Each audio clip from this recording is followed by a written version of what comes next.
Hello guys, welcome to my channel. तो guys आज की इस वीडियो में हम एक ब्यूटीफुल सा बोटनिक ब्लाउज का डिजाइन बनाना सीखेंगे।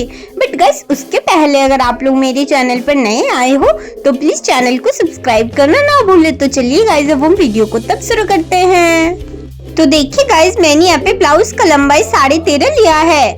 शोल्डर और आर्म होल दोनों मैंने यहाँ पे 5.5 लिया है। ब्लाउज का चेस्ट का चौड़ाई मैंने यहाँ पे 8.5 इंच और 1.5 इंच एक्स्ट्रा लिया है। और गाइस देखिए मैं यहाँ पे गले की चौड़ाई 3 इंच ले रही हूँ और यहाँ नीचे से मैं 3.5 इंच ले रही हूँ और यहाँ से भी मैं 3 इंच लेके यहाँ पे एक बॉक्स बना लूंगी। तो देखिए गाइस मैंने यहाँ पे बॉक्स को बना लिया है। मैं इस पे बोट नेक का शेप दे दूंगी। अब गले की टोटल लंबाई मैं यहाँ पे 10.5 इंच ले रही हूँ और यहाँ से मैं 3 इंच लेके यहाँ पे भी मैं अब एक बॉक्स बना लूंगी। अब गाइस देखिए मैं इस पर किस तरह का डिजाइन का शेप बना रही हूँ। तो देखिए मैंने यहाँ पे अच्छे से डिजाइन का शेप को बना लिया है। अब मैं इसकी अच्छी तरह से कटिंग कर लूंगी।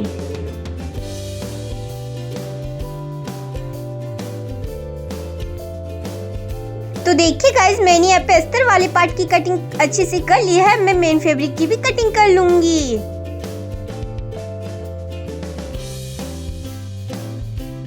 तो देखिए गाइस मैंने यहाँ पे दोनों ही पार्ट की कटिंग बहुत अच्छे से कर ली है। तो अब चलिए मैं आपको स्टिच करके दिखाती हूँ।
तो देखिए गाइस, मैंने यहाँ पे ब्यूटीफुल से ब्लाउज को बना के कंप्लीट कर लिया है। तो गाइस, अगर आप लोग को आज का वीडियो अच्छा लगा हो तो प्लीज गाइस वीडियो को लाइक शेयर सब्सक्राइब और कमेंट कर दीजिएगा। तो मिलते हैं किसी नेक्स्ट वीडियो में, तब तक के लिए जय हिंद और राम राम।